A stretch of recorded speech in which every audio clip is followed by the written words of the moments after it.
আমরা ইমেইলে চলে যাই এবং এই ইমেইলটা আমি আপনাদেরকে যেভাবে লিখেছেন উনি সেভাবেই পড়ে শোনাচ্ছি। আসসালামু আলাইকুম রাসেল ভাই, আশা করি ভালো আছেন। আমিও ভালো আছি। আমার নাম রিভেঞ্জ, আমি থাকি শেরপুর জেলার নকলা উপজেলায়। আমি কলেজ স্টুডেন্ট। আমার ভূত এফএমের আমি একজন নিয়মিত শ্রোতা। অনেকদিন থেকে ভাবছিলাম একটা ঘটনা আপনাদের সাথে শেয়ার করব, কিন্তু সময় হয়ে উঠছিল না। আজ সময় করে লিখেই ফেললাম। আমি যে ঘটনাটি শেয়ার করব সেটি ঘটে আমার এক বন্ধুর সাথে। আমার বন্ধুর কাছ থেকে অনুমতি নিয়ে ওর হয়ে শ্রোতাদের উদ্দেশ্যে আমি ঘটনাটি শেয়ার করছি। আমার অনেক দিনের ইচ্ছা ছিল শ্মশানে যাওয়ার, মূলত জানা ও দেখার উদ্দেশ্য। কিভাবে যাব, কার সাথে যাব, এ বিষয়ে কার সাথে শেয়ার করব বুঝতে পারছিলাম না, কারণ এই বিষয়টা কেউ স্বাভাবিকভাবে নেবেন। আর তাছাড়া আশেপাশে কোথাও শ্মশান আছে কিনা তাও আমার জানা ছিল না। হঠাৎই একদিন এক বন্ধুকে আমার ইচ্ছার কথা জানালাম। সে বলল আমাদের এলাকা থেকে 4-5 কিলোমিটার দূরে খালের ধারে অনেক পুরনো একটা শ্মশান আছে। আমি বললাম তাহলে আমাকে একদিন নিয়ে চলো। সে বলল ঠিক আছে, কাল আমরা সকালে রওনা হই। আমি বললাম ঠিক আছে। যথারীতি পরের দিন সকালে খুব ভোরে পায়ে হেঁটে রওনা হলাম। সময়টা ছিল শীতকাল। হাঁটতে হাঁটতে ঘন্টাখানেক পর সেখানে পৌঁছালাম। চারিদিকে ঘন কুয়াশায় ঢাকা বিস্তীর্ণ ফসলের জমি, আশেপাশে কোনো বাড়িঘর নেই। পরিবেশটা অনেক নীরব ও নিস্তব্ধ। শীতকাল হওয়ায় খালের পানি থেকে ধোয়ার মতো বাষ্প বের হচ্ছিল। আমরা শ্মশানের ভেতর প্রবেশ করলাম। তারপর সব দেহ দাহ করার স্থানে গেলাম। দেখলাম খানিকটা জায়গা পাকা করা। পাকা স্থানের ওপরে দুপাশে 3টি করে লোহার 6টি দণ্ড। আমার বন্ধু বলল এই জায়গাতেই সব দেহ দাহ করা হয়। জায়গাটি যেদিকে মাথা, সেখানে বসে হাত বুলালাম। ওই সময় আমার মনে খানিকটা ভয় কাজ করছিল। হঠাৎ খানিকটা দূরে দেখলাম কিছু আধ পোড়া লাকড়ি থেকে ধোঁয়া উঠছে এবং কাছে গিয়ে দেখলাম সত্যি ধোঁয়া উঠছে। আর বন্ধুরা বলল হয়তো গত রাত্রে কোনো শবদাহ দাহ করা হয়েছে। তারপর আমরা আরো কিছুক্ষণ রইলাম। এরপর শ্মশান ত্যাগ করার সময় হঠাৎ আমি হোঁচট খেয়ে পড়ে গেলাম। আমার বন্ধু দুষ্টমি করে বলল কি রে, কোনো কিছু পিছু নিল নাকি? তারপর আমি নিজেকে সামাল দিয়ে খেয়াল করলাম যে সেটা একটা গাছের শেকড়। অতঃপর সেখান থেকে আমরা দ্রুত প্রস্থান করলাম। সারাটি দিন ভালোই কাটলো, কিন্তু সন্ধ্যা থেকে একটু একটু ভয় ভয় লাগছিল। আমি আমার বন্ধুকে ফোন দিয়ে বললাম আমার খুব ভয় করছে। ও বলল ভয়ের কিছু নেই, ওয়েট কর, আমি আসছি। রাতে ও আমাদের বাসায় এলো। যথারীতি আমাদের খাবারের পর্ব শেষ করে আমরা শুয়ে পড়লাম, কিন্তু আমরা কিছুতেই আমার ঘুম আসছিল না। এদিকে আমার বন্ধু গভীর ঘুমে মগ্ন। আমি জেগেই আছি এপাশ ওপাশ করতে করতে। রাত্রি 3টার সময় একটু তন্দ্রা আসলো। খানিক বাদে অনুভব করলাম কেউ আমার পিঠে ধাক্কা দিচ্ছে। ভাবলাম আমার বন্ধু হয়তো ডাকছে। আমি জিজ্ঞেস করলাম কি রে, ধাক্কাছিস কেন? ঘাড় ঘুরিয়ে দেখলাম সে তখনও ঘুমে। আমি চমকে উঠলাম। মনে মনে ভাবলাম ও তো ঘুমাচ্ছে, তাহলে আমায় ধাক্কা দিল কে? তখন শরীরে একটা শক অনুভব করলাম। সারা গা শিউরে উঠল। একটা শীতল স্রোত শরীরের শিরায় শিরায় বয়ে গেল। পরক্ষণে দেখলাম বিছানার পাশে লাল শাড়ি পরিহিত মাথাবিহীন কেউ একজন দাঁড়িয়ে আছে, যার জিহ্বা গলা থেকে বিশ্রীভাবে বেরিয়ে আসছে। এই দেখে আমি ভয়ে বিকট চিৎকার দিয়ে জ্ঞান হারালাম। এভাবে কতক্ষণ কেটেছে আমি জানি না। জ্ঞান ফেরার পর দেখি আমাকে ঘিরে অনেকেই দাঁড়িয়ে আছে। আমি ভয়ে আম্মুকে চাপড়ে ধরে আবার জ্ঞান হারালাম। দ্বিতীয়বার যখন জ্ঞান ফিরে পাই তখন সেই লাল শাড়ি পরিহিত মাথাবিহীন মহিলাকে দেখে আমি আম্মুকে বললাম দেখো ওইখানে দাঁড়িয়ে আছে। উপস্থিত কেউ কিছুই দেখতে পেল না। সবাই জানতে চাইল কি হয়েছে। আমি সবাইকে রাত্রের ঘটনাটি খুলে বললাম। বিকেল বেলা বাবা আমাকে এক কবিরাজের কাছে নিয়ে গেলেন। আমি ওনাকে সমস্ত ঘটনা বললাম। তিনি বললেন আমি শ্মশানে কালির প্রকোপে পড়েছি। আমি যখন শ্মশানে গিয়েছিলাম তখন ওনার ছায়ায় পা পড়েছিল বা এরকম কিছু একটা হয়েছিল, যার কারণে সে রাগান্বিত। তিনি আমাকে কিছুক্ষণ ঝাড়ফুঁক করলেন, পড়া পানি খাওয়ালেন ও সারা গায়ে পানি ছিটিয়ে দিলেন। এরপর একটি তাবিজ আমার বাম হাতে বেঁধে দিলেন। বললেন তাবিজটি যেন না হারায়। আগামী অমাবস্যায় কিছু নিয়ম পালন করা হবে এবং একটি শক্তিশালী তাবিজ দেবেন যা তৈরি করতে কয়েকদিন সময় লাগবে। আর এই কয়েকটা দিন আমি যেন খুব সাবধানে থাকি। বললেন এ কদিন আমি যেন কোনোভাবেই জবা ফুল বা গাছের আশেপাশে না যাই এবং নিদান হয়ে যেন বাসায় ফিরে আসি। বাসায় ফিরে আব্বু আমাকে বকাঝকা করলেন। শ্মশানে যাওয়ার ঘটনাটি আম্মুকে খুলে বললেন। আম্মুও বেশ বকলো। 5-6 দিন স্বাভাবিকভাবেই কাটলো, তেমন কিছুই হলো না। আমিও অনেকটাই স্বাভাবিক হয়ে গেলাম। তারপর একদিন আমার এক বন্ধুর বাড়িতে গেলাম। তাদের উঠোনে ছিল জবা ফুলের গাছ। কবিরাজের সেই নিষেধ আমি বেমালুম ভুলে গিয়ে গাছ থেকে ফুল চিরে বাচ্চাদের সাথে খেলায় মেতে উঠলাম। সেখান থেকে ফিরতে ফিরতে সন্ধ্যা হয়ে গেল। বাসায় আসার পর আম্মু খেয়াল করলেন আমার হাতে সুতো আছে কিন্তু তাবিজ নেই। আমি বললাম ওদের বাড়িতে বাচ্চাদের সাথে খেলাধুলা করেছি, হয়তো হারিয়ে গেছে, খেয়াল করিনি। আম্মু তৎক্ষণাৎ আমাকে কবিরাজের কাছে নিয়ে গেলেন। কবিরাজকে জানালেন তাবিজটি ছুটে গেছে। কবিরাজ বললেন তাবিজ তো ছুটে যাওয়ার কথা নয়, তুমি কি কোনো জবা গাছের পাশে গিয়েছিলে? আমি বললাম বাচ্চাদের নিয়ে আমি খেলেছি, আমার মনে ছিল না। উনি বললেন কাজটা ঠিক করোনি, এখন আমি আর কিছু করতে পারবো না, আমার হাতের বাইরে চলে গেছে, সাবধানে থেকো। রাতটা আমি কাল সকালে তোমাকে এক তান্ত্রিকের কাছে নিয়ে যাব, তারপর বাড়ি ফিরে আসি। বাসায় আমি ও আম্মু দুজনেই ভয় পাচ্ছিলাম, আব্বুও ছিলেন না। আমার রান্না করছিলেন, আমি তার পাশে বসে আছি, আম্মুর পাশে। উঠোনে আর সামনে একটা পুকুর রয়েছে, যা পাকের ঘর থেকে দেখা যায়। হঠাৎই পুকুরের ওপারে চোখ পড়তেই দেখি একটা মাথা, কোনো দেহ নেই। মাথাটি আমার দিকে আসছে এবং মুখটা পুকুরের দিকে, এবং তা দেখে আমি চিৎকার দিয়ে আম্মুকে জাপটে ধরি। ভয় পেয়ে আমি দুজনেই চিৎকার শুরু করি এবং চিৎকার শুনে আশেপাশের লোক চলে আসে। এক পর্যায়ে আমি জ্ঞান হারাই। জ্ঞান ফিরে দেখি আমি বিছানায় এবং চারপাশে অনেক মানুষ। হঠাৎ সবার মাঝ থেকে আমার পা ধরে এক হ্যাচকা টানে খাট থেকে একজন দরজার কাছে নিয়ে আসে। সবাই দৌড়ে আমাকে জাপটে ধরে। তারপর আমাকে বিছানায় শুইয়ে অনেকে দোয়া কালাম পাঠ করতে থাকে। কিছুক্ষণ পর পরিবেশ স্বাভাবিক হলে সকালের অপেক্ষা না করে ওই কবিরাজের সাথে করে আমরা যাই এবং আমরা আরেকজন কবিরাজের কাছে যাই এবং তিনি আমাদেরকে সারিয়ে তোলেন। অতঃপর তিনি উপায় বলে দিলেন। নতুন মাটির পেয়ালায় দুধ, কলা এবং মাটির পাত্রটি জোড়া সাদা কবুতর বলি দিয়ে তারপরে রক্তসহ কবুতরগুলো নতুন লাল কাপড় কিছু জিনিস তিনি শিখিয়ে দেন এবং তারপরে তিনি বললেন যে প্রতি অমাবস্যায় ঘর যেন আলোকিত করে রাখা হয় এবং তারপরে ধীরে ধীরে আমি সেখান থেকে মুক্তি পাই। এবং এই ছিল ঘটনা। যদি সিলেক্টেড হয় তাহলে পড়ে শোনাতে অনুরোধ করেছেন। Thank you very much. আমি পড়ে শোনালাম এবং আশা করছি আপনার ভালো লেগেছে। অনেকেই আমাদের সঙ্গে এখন ফেসবুকে আছেন। থ্যাংক ইউ ভেরি মাচ যারা এতক্ষণ পর্যন্ত আমাদের সঙ্গে ছিলেন। কিন্তু ঘটনাটি খুবই অদ্ভুত। তেমনই একটি ঘটনায় শুরুতে যাচ্ছি। আসসালামু আলাইকুম রাসেল ভাইয়া, আমি জানি আপনি ভালোর দলে, তাই আর জিজ্ঞেস করলাম না যে কেমন আছেন। আমি চাই ঘটনাটি আপনি পড়ে শোনান। আমি জোনাক নাজ মিথিলা খিলক্ষেত থেকে বলছি। ঘটনাটি কিছুদিন আগে। আমি একটা দাওয়াত পাই একটি কমিউনিটি সেন্টারে। কমিউনিটি সেন্টারটি আমাদের বাসা থেকে অনেক দূরে, বাসের পথ। আপনি জানেন এই বছর কিছুদিন সারাদিন গরম আর সন্ধ্যা হতে না হতেই বৃষ্টি। ঘটনাটি তখনকার, যেদিন আমার দাওয়াত ছিল। আমি কিছুটা স্বাধীন চেতা, তাই আর কোনো কাজ থাকলে কেউ না গেলে আমি একাই সেখানে অ্যাটেন্ড করি। বৃষ্টির দিন ছিল সেদিন। ওই এমনি করে বৃষ্টি নামে সন্ধ্যায় আমার দাওয়াতে যেতে সন্ধ্যা হয়ে যায়। আমি জায়গাটার নাম উল্লেখ করছি না, কিন্তু এই জায়গাটি ঢাকাতেই। তুমুল বৃষ্টি শুরু হলো আমি গাড়ি থেকে নামতেই। আমি ভীষণ সমস্যায় পড়ে যাই। না বাসায় যেতে পারছি, না যেতে পারছি দাওয়াতে। ভীষণ অস্থির হয়ে উঠেছিলাম। এমন ভাবে বৃষ্টি নামছিল যে কোথাও না দাঁড়ালে ভিজে যাব। আমাদের পাশেই ছিল একটা চার্চ। আমি চার্চের গেটে আশ্রয় নিই। অনেকক্ষণ দাঁড়িয়ে থাকার পর বৃষ্টি কমলো না, বরং বৃষ্টির ধারা আরো বাড়ছিল।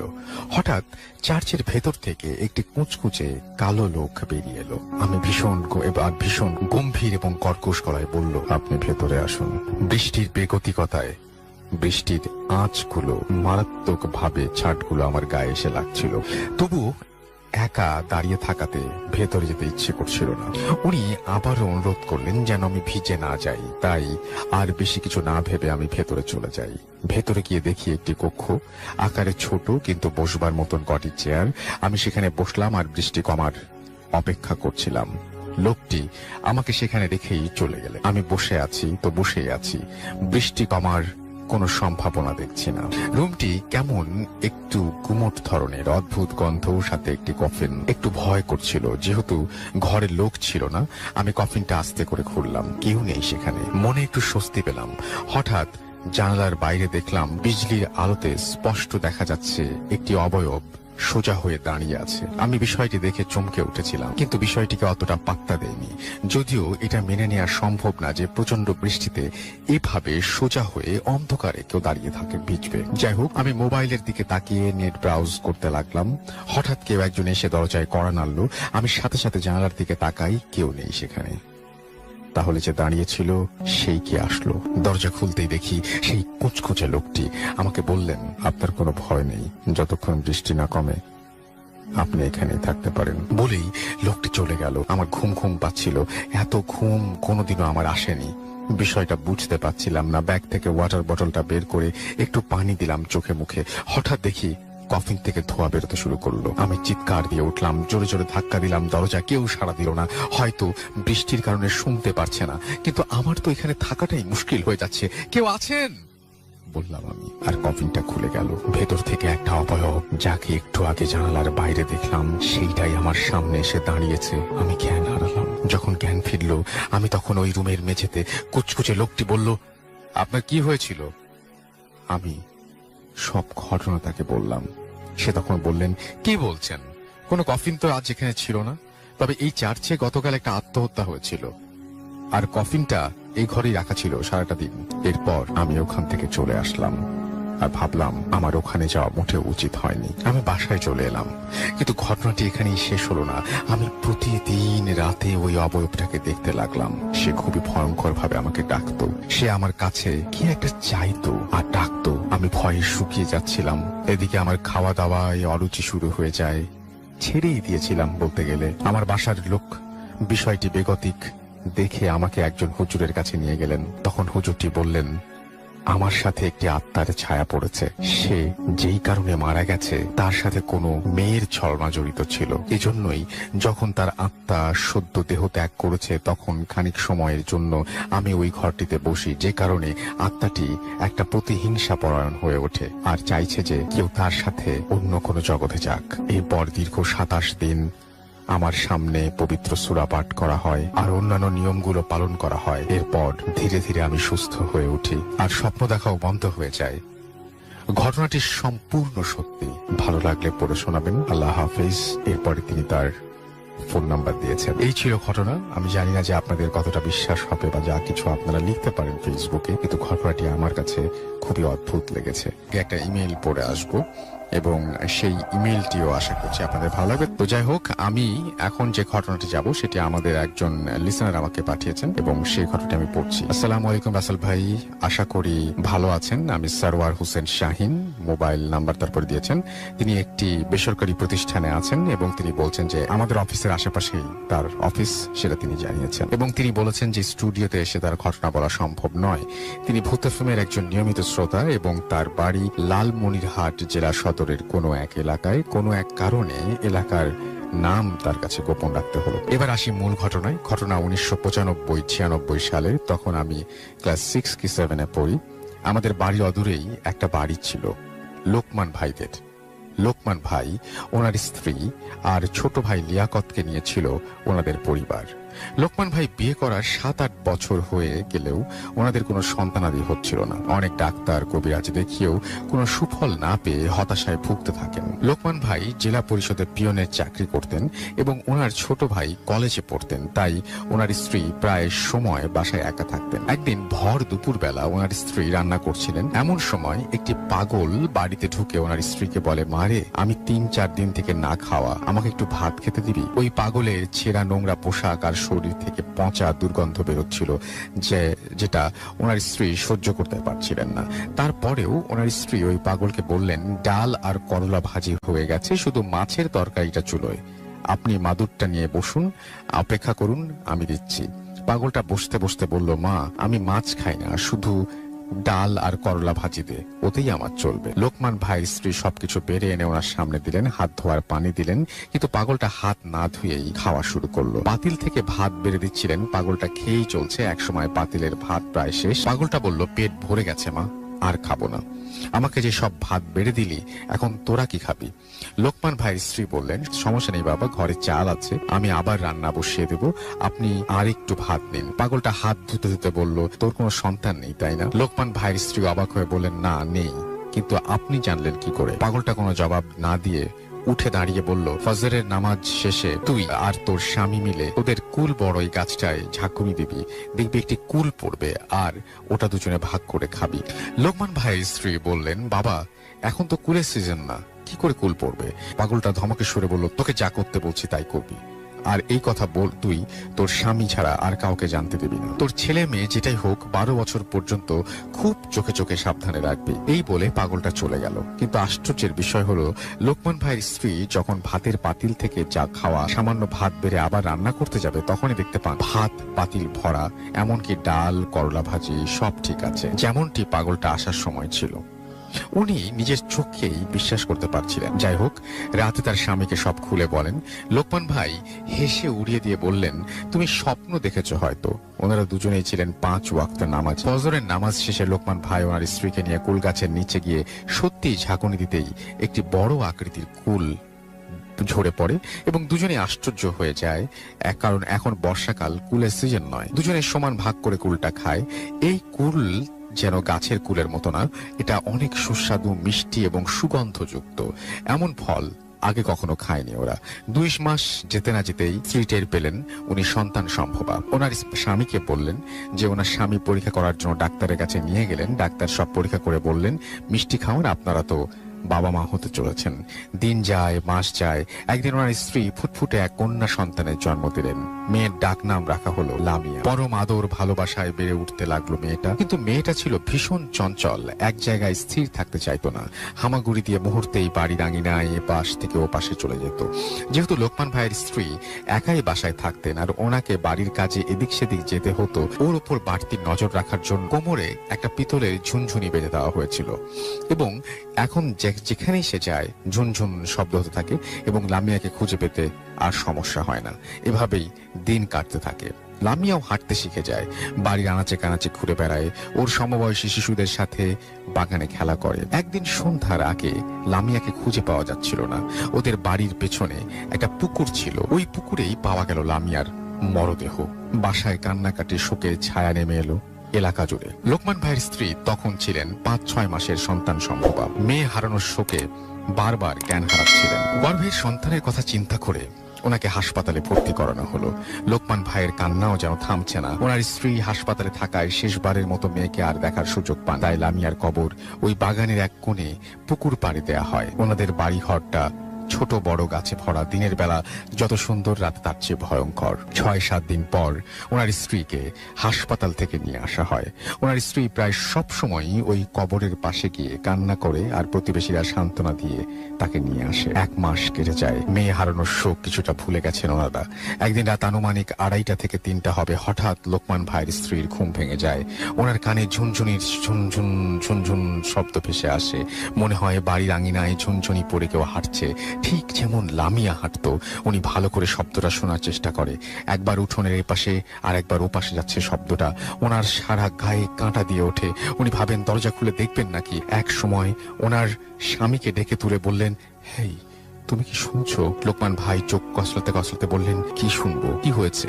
ওনার স্ত্রী বললেন, আমাদের লামিয়া যেমন উঠানে হাঁটতো আর ঝুনঝুনির শব্দ ঝুনঝুন শব্দ হতো, আমি সেই সব রকম শব্দ শুনতে পেলাম উঠোনে। দুজনে 1 মিনিটের মতো চুপ করে রইলেন, কিন্তু আর কোনো শব্দ হলো না।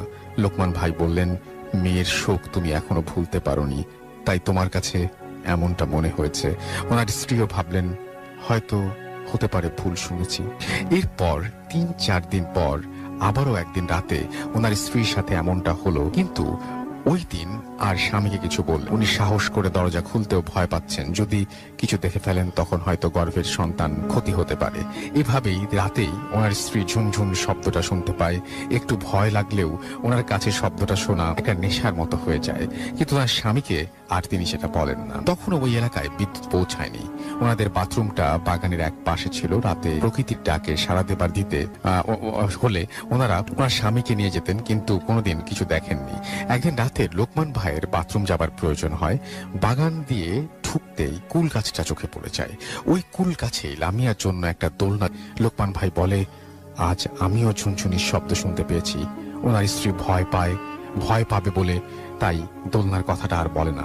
ওনার স্ত্রী বলল, তুমি আজ পেয়েছো আর আমি প্রতি রাতে পাই।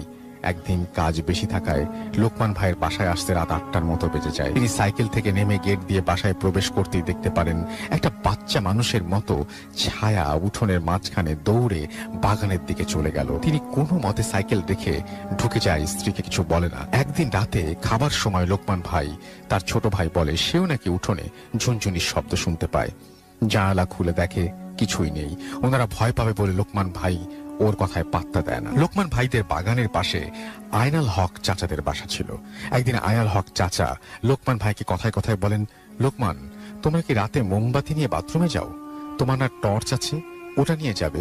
মোমবাতি নিয়ে বাথরুমে যাওয়াটা ঠিক না। লোকমান ভাই ভ্রু কুঁচকে বলেন, কই, না তো চাচা, আমরা মোমবাতি ব্যবহার করি না, কুপি নয়তো লণ্ঠন জ্বালাই, আর বাথরুমে গেলে টর্চ নিয়ে যায়। আয়নাল হক চাচা বলেন, তাহলে আমি রাতে কি দেখি? কেমন মিটমিটে আলো নিয়ে যায় আবার আসে তোমাদের বাগানে?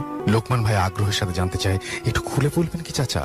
চাচা বলেন, আমি মাঝে মাঝে গভীর রাতে দেখি মোমের আলোর মতো একটা আলো পুকুর পাড়ে তোমার ওই মেয়ের কবরের কাছ থেকে তোমার বাসার দিকে চলে যায়, কিন্তু আলোটাকে কখনো বাতাসে দুলতে দেখিনি। লোকমান ভাই চাচাকে বলেন, কি বলেন? আমরা তো কোনোদিন কিছু দেখিনি। হয়তো ভুল দেখেছেন আপনি।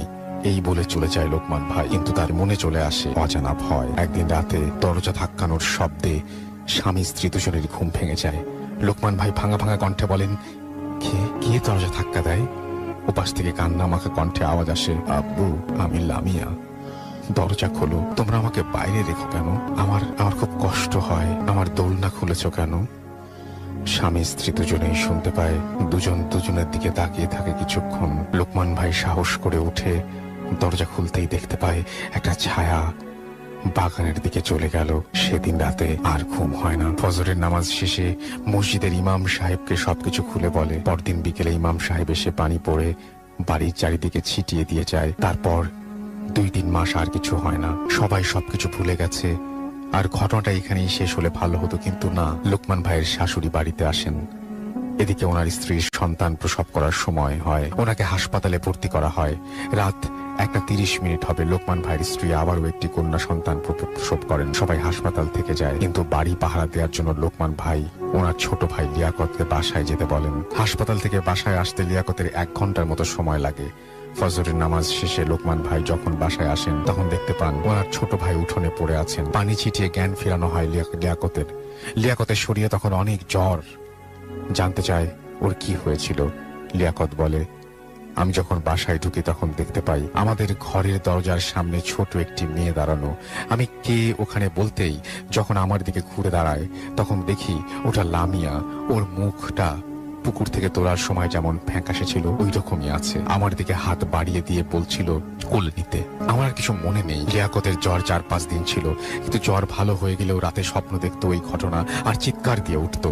শহরের বড় মসজিদের ইমামকে ঘটনা বলার পর ইমাম সাহেব এসে বাড়ি বন্ধ করে দিয়ে যান। এভাবে বেশ কিছুদিন ভালোই কাটে, কোনো সমস্যা হয় না। লোকমান ভাই যে ঘরে থাকতেন ওই ঘরে খাটের পাশেই একটা ছোট জানালা ছিল, আর ওই জানালা দিয়ে পুরো বাগানটা দেখা যেত। একদিন রাতে কাশি ফেলার জন্য জানালা খুলতেই দেখতে পান মেয়ের কবরের ওপরে একটা আলো মিটমিট করে জ্বলছে। উনি জানালা লাগিয়ে একটু ফাঁক রেখে দেখার চেষ্টা করেন, কিন্তু একটা বাতাস এসে আলোটা নিভিয়ে দেয়। এরপর প্রায় প্রতি রাতেই চুপি চুপি ওই আলোটা দেখেন। এখন ওনার ভয় লাগে না, তবে মেয়েটার কথা ভেবে খুব কষ্ট পান, কাঁদেন। 5-6 মাস কেটে যায়। ওনাদের পরের বাচ্চাটাও দেখতে দেখতে ওই মেয়ের মতোই হয়েছে, বিন্দু মাত্র তফাৎ। মেয়েকে ঘুম পাড়িয়ে যখন লোকমান ভাইয়ের স্ত্রী এদিক সেদিক যান, তখন ফিরে এসে দেখেন মেয়ে শুয়ে শুয়ে একদিকে আকাশের দিকে তাকিয়ে খিলখিল করে হাসছে। দেখলে মনে হবে কারোর সাথে খেলছে, অথচ 2-3 মিনিট হবে ঘুম পাড়িয়ে গেছে। সামনে গেলে একটা বাতাস শো করে চলে যায়। প্রায় এমন হয় ওনার স্বামীকে বলেন, ওনার স্বামী যা হবার হোক, তবে ভয় পাবার কিছু নেই। আমার মন বলে ও আমার মেয়ে, আমাদের কোনো ক্ষতি সে করবে না। অনেকেই রাতে লোকমান ভাইদের বাগানে আলো জ্বলতে নিপতে দেখেছে। ওনার পরের মেয়েটাও আস্তে আস্তে হাঁটতে শিখে যায়। একদিন দুপুরে ওনার স্ত্রী রান্না করছিল, এমন সময় ওই পাগলটা যে এসেছিল সে আবার আসে। লোকমান ভাইয়ের স্ত্রী পাগলকে বসতে বলেন, কিন্তু পাগলটা না বসে শুধু বলে, তোকে না বলেছিলাম সন্তানকে চোখে চোখে রাখবি? শোন, তোর মেয়ের জানাজার নামাজ যে ইমামকে দিয়ে পড়িয়েছিলি, কোনো একটা কারণে তার কোনো একটা ঝামেলা হয়েছিল সেখানে, তাই মেয়ের জানাজা পরিপূর্ণ হয়। ভালো ইমাম আরো একজন ইমামকে দিয়ে গায়েবী জানাজা পড়িয়ে দিস, সব ঠিক হয়ে যাবে।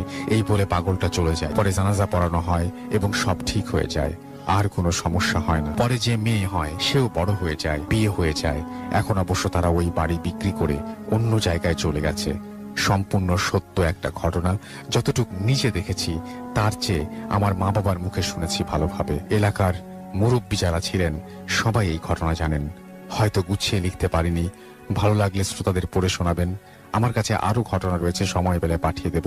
ভালো থাকবেন। বুথ এফএম-এর সবার জন্য রইল শুভকামনা। সরোয়ার হোসেন শাহিন, থানাপাড়া, থানা পোস্ট, জেলা Lalmonirhat. Thank you very much. চমৎকার ভাবে লিখেছেন আপনি, এবং আপনার ঘটনাটি সত্যিই আমাদের অনেক ভালো লেগেছে, এবং আমি বিশ্বাস করি যে আমাদের লিসনারদের অনেক আনন্দ দিয়েছে।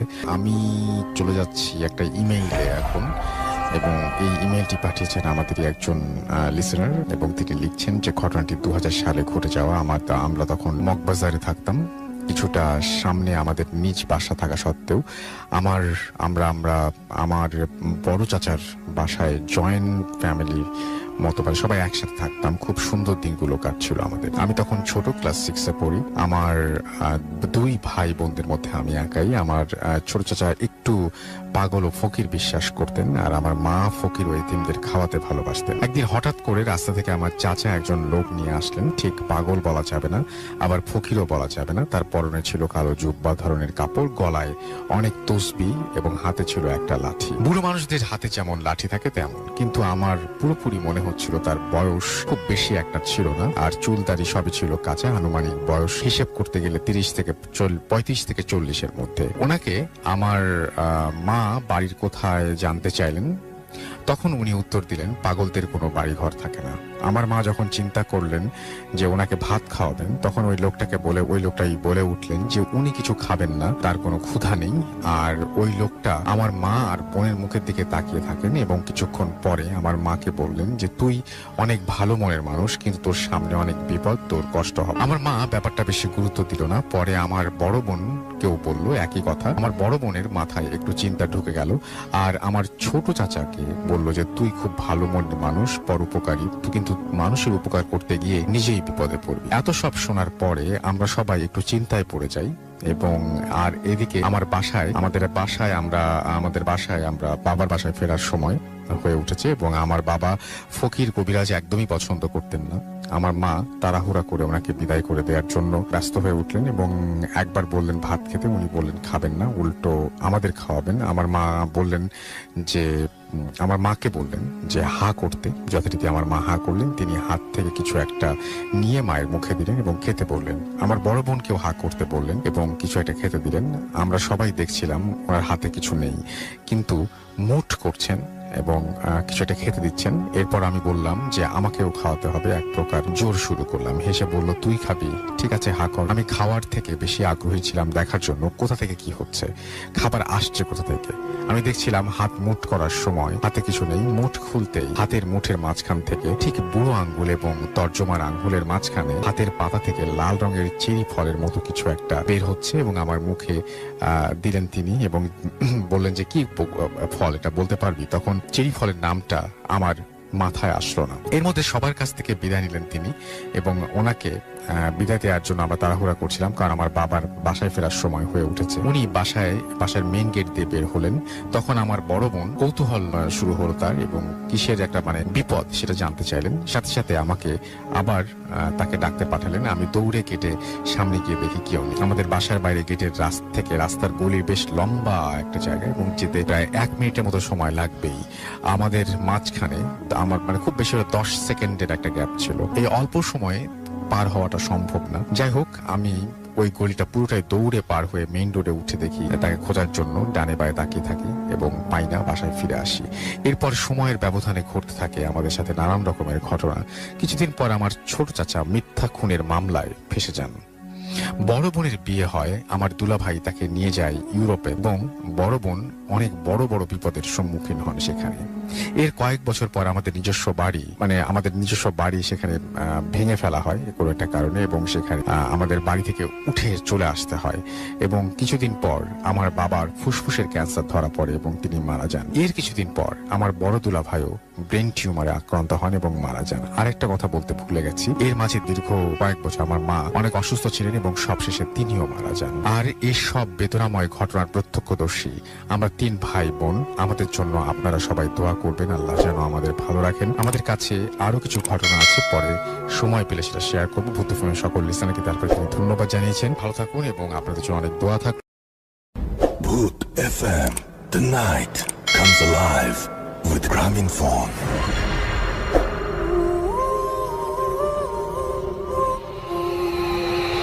শুনছেন সবসময় রেডিও ফুটের রেড এফএম। ঘড়িতে সময় রাত 11:59। আমি রাসেল আছের সাথে, আমার সাথে রয়েছে মাসুম ভাই এবং আজকের অতিথিরা। তো যাই হোক, শুরু করতে চাই আজকে একটা ইমেইল দিয়ে প্রতিবারের মতন, এবং এই ইমেইলটি পাঠিয়েছেন আমাদেরই একজন লিসেনার। চলুন আমরা ইমেইলটা শুনে আসি। আসসালামু আলাইকুম রাসেল ভাই, আমি মারিহা প্রভা, ঢাকা খিলগাঁও থেকে। আপনাকে জিজ্ঞেস করলাম না কেমন আছেন। আশা করি আল্লাহ আপনাকে সবসময় ভালো রাখবেন, সুস্থ রাখবেন। আমি এবার এসএসসি পরীক্ষা দিয়েছি। সামনেই আমার রেজাল্ট, দোয়া করবেন। আমার পক্ষে স্টুডিওতে যাওয়া সম্ভব নয়, তাই মেইল পাঠালাম, আশা করি সবার ভালো লাগবে। ঘটনাটা শুরু হয় আমার মার থেকেই। আমার মা তখন জগন্নাথ ইউনিভার্সিটিতে পড়তেন। আমার মা এবং আমার নানারা সকলে গাজীপুরে থাকতেন। আমার মাকে তাই প্রায় বাসে করে জার্নি করে ক্লাস করতে হতো। আমার মার বিয়ের পরে আমার বাবা তাকে প্রায় বাসায় এগিয়ে দিয়ে আসতো, কিন্তু একদিন কোনো কারণে আমার বাবা আমার মার সাথে গাজীপুরে যেতে পারলেন না, তাই আমার মা একাই তখন তার বাসার উদ্দেশ্যে রওনা দিলেন। আমার মা তখন গর্ভবতী ছিলেন। রাত অনেক বেশি হয়ে গিয়েছিল, তাই আমার মা প্রতিদিন যে রাস্তা দিয়ে বাড়িতে যান সেই রাস্তা দিয়ে না গিয়ে অন্য একটি রাস্তা দিয়ে যাচ্ছিলেন। পথে কি হয়েছিল তা আমার মা